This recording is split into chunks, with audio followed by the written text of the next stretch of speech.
This is chapter number 10, 18th century political formations. So we are basically talking about the decline of Mughal Empire. Watan Jagirs of the Rajput. And Jagir is what? That is, an area is given to certain person, mansabdar or a king, and he is allowed to take all the taxation, that is the land revenue. Watan Jagir is something different. That is, a land is given or the area is given or a regime is given so that it belongs to them permanently. So when we talk about these Rajput kings, and we are specifically talking about Amber and Jodhpur. So Amber, whenever I talk about Amber, just remember we are talking about Jaipur, present day Jaipur. So Amber and Jodhpur, remember it. Amber is Jaipur and Jodhpur, of course, you see. So the Rajput kings, they served with Mughal as very close associates with distinction. So they were working, and that is how, because they were working as close associate, they were permitted or they were given a proper autonomy, and the place which they own is totally theirs, and that is why we call it them as Watan Jagirs, totally to them. See, insan ki bhook means people requirement, desire never stops. So here we have Savai Raja Jai Singh, we have Ajit Singh of Marwar. Everyone tries that we have this Jagir, we have this Watan Jagir, why not to add the nearby areas? So they wanted to extend the control, they wanted to get the control of the nearby areas. Everyone wants that at that time. It is not only with Mughals or the Abdalis or Nadir Shahs. Everyone wants to extend their control. So Ajit Singh, please see the faces of this Ajit Singh and Savai Raja Singh. So we are talking about Ajit Singh and Savai Raja Singh. Ajit Singh, he was actually the ruler of Jodhpur. So as I said previously, when the later Mughal came, so there were two factions of the court. One was Iranians, one was Turkish. So Ajit Singh, he tried to make use of this. He actually got involved in this factional, because there were two factions, Iranis and this Turkish. So he entered into this politics, which was actually happening in the Mughal court, later Mughal court. And these families, they claim, because when they saw the potential of all the problems which are happening, they started claiming the Subedari. They started asking for the Subedari, that give us the Subedari of these provinces. Which were the provinces? Gujarat and Malwa.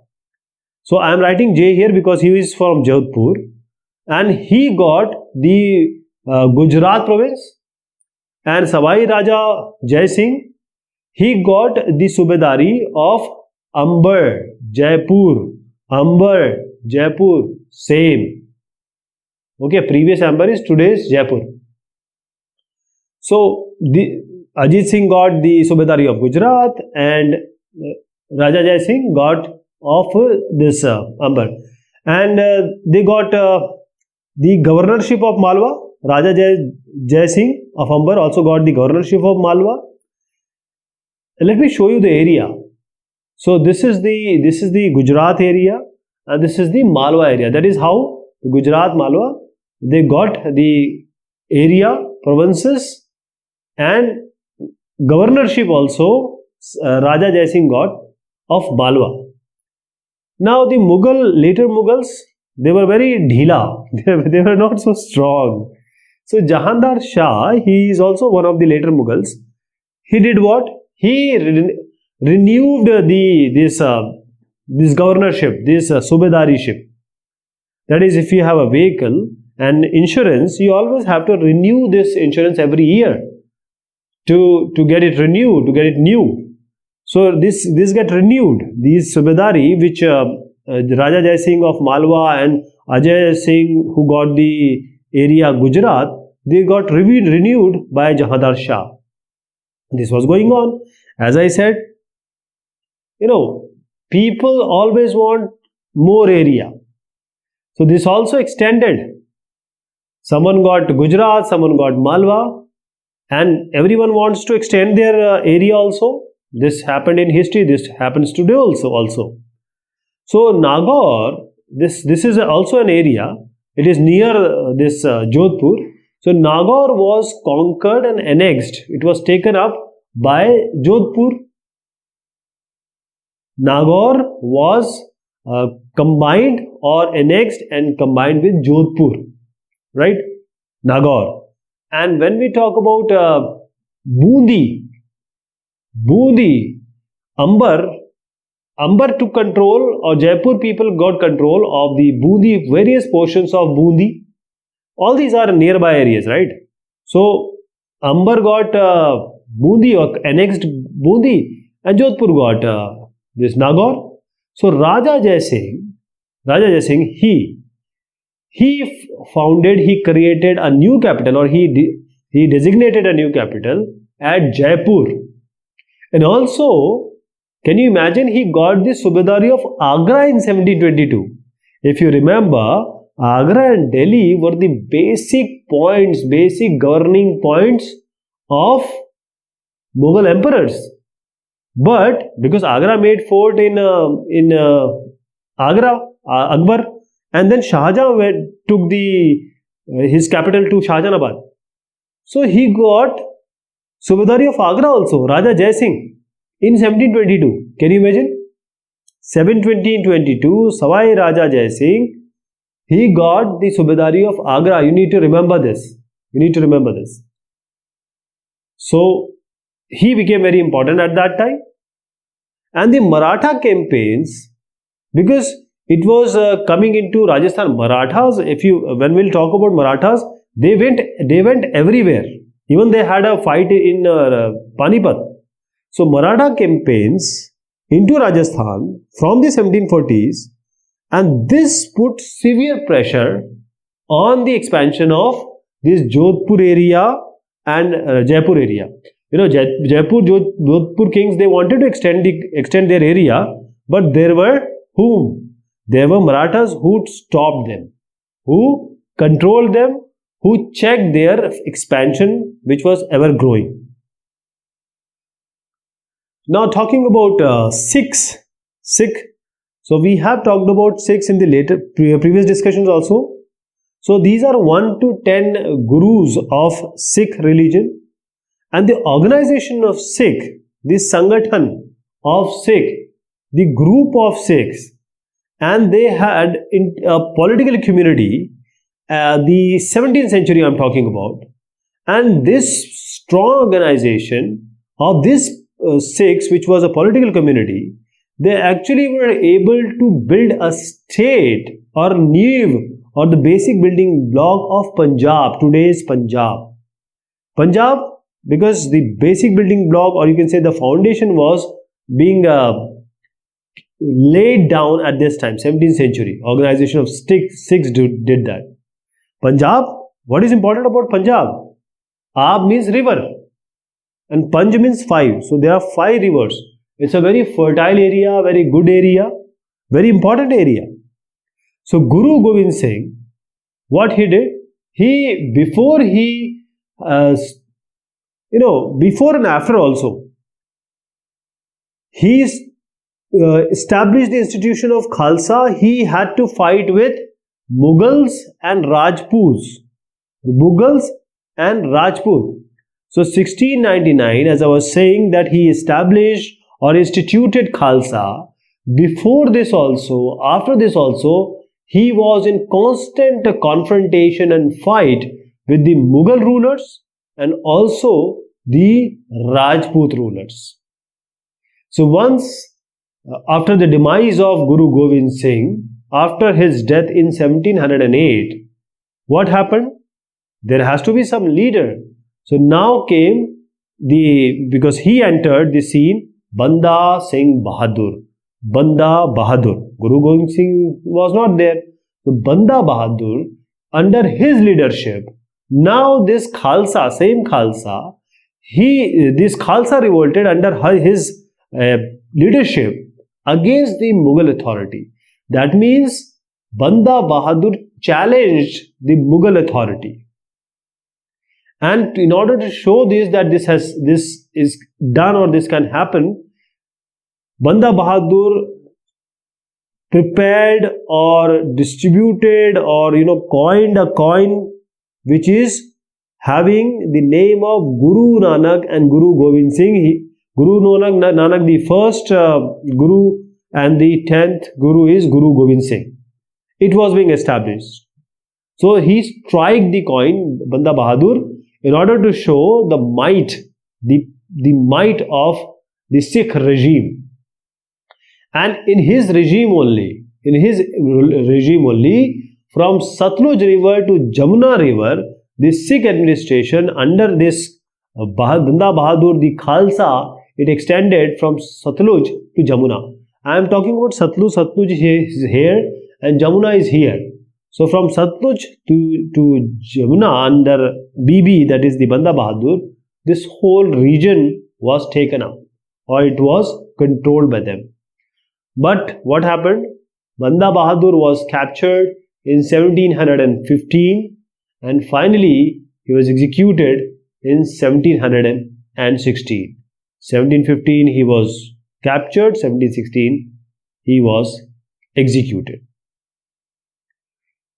Now coming to the 18th century, as we see, Sikhs are great leaders. We have already seen that, today also. So the Sikh leaders in 18th century, there were various able leaders, various capable leaders. And there were different jathas and missals. Jathas because Sikhs were organized into bands called jathas, and then later it was called as missals. Jatha or misl. That is only, you can say, the group of people. Jatha and misl. Group of certain people who is having certain leader. So this is what happened. So these jathas, the different jathas and misl, they would combine, they will come together, and when they combine, these combined forces were known as Grand Army. Grand Army. Jatha and missals combined and they were called as Grand Army, and in the natural language it was called as Dal Khalsa. Dal Khalsa. Punjabi know this word. Dal Khalsa. Jatha and missal. So this was an entire body. This is a whole body, and they also used to meet at where? At Amritsar. So Jatha 1, Jatha 2, Missal 1, Missal 2. They all get combined. This is a combined entity. And they would meet at Amritsar, and in various festivals, especially the very important festival Baisakhi and also Diwali. Baisakhi, Diwali, they would meet and they will take certain combined or collective decisions. They will sit, they will deliberate and take certain decisions regarding their regime, what to do, what not to do. So these resolutions and these decisions were called as Guru Matas. Guru Matas, or you can call it as a resolution of the Guru. Resolution of the Gurus. That is, all the Gurus, all the leaders which have met, now they have combinedly defined and combinedly devised that this is what we have to do. See, any king or any leader, because they are not doing any work, they will only have a regime or a kingdom when they will take tax, money, revenue, kar. So they have to take. So the system of their taxation was called as Rakhi. The taxation was called Rakhi, and it was basically what? 20% of what is you are producing. So you are a farmer or a peasant, you have a land or whatever you are producing or whatever you are doing. So if you are having say 100 quintal, we are producing 20 quintals will be you have to give to us. And what we'll do, because we are Jatha, Missals, and we are Dal Khalsa has now the responsibility to protect you. Whatever happens bad to you, if something attacks you, Dal Khalsa is going to protect you, but you have to give us 20% of whatever you produce. So Guru Gobind Singh, as I said, he was an inspiring figure. He inspired the Khalsa, and he put in mind and in heart of the people, the Sikh people, that the destiny of the Sikhs is to rule, is to be a ruler. We are going to rule. This is what Guru Gobind Singh inspired everyone. And that is what is called as Raj Karega Khalsa. Means the Khalsa is going to rule, Sikhs will rule. So this was not, nobody can say like this if they don't have a good organization.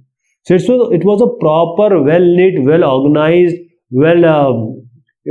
Niyojit kind of organization. And that put a resistance to the Mughal governors. Means, if they don't have a good organization, they cannot even talk about coming in front of Mughal governors. But they did it. They did it.